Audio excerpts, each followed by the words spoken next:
Well, President-elect Donald Trump is expected to head to the White House today for the first time in 4 years on Wednesday. He will meet with President Joe Biden in the Oval Office.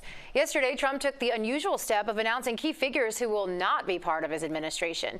CBS News' Bradley Blackburn joins us live with the latest on the president-elect's transition. Good morning, Bradley. Terry, good morning. There is no olive branch this morning for Nikki Haley and her supporters. Last night, the president-elect made clear that he will not be bringing her back to Washington with him. So with this cabinet, we're learning who's out before we know who's in and getting the news in a signature Trump way.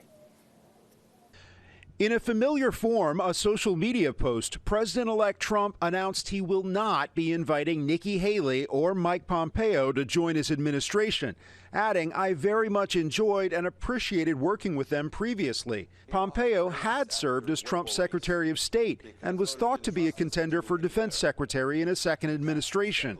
Haley, his former UN ambassador turned primary opponent, is for now firmly pushed out.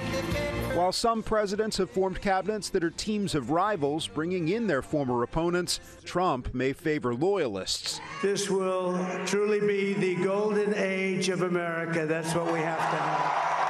Meanwhile, in Washington, control of the House is still not certain. The GOP is 3 seats away from holding the majority, with several races still uncalled.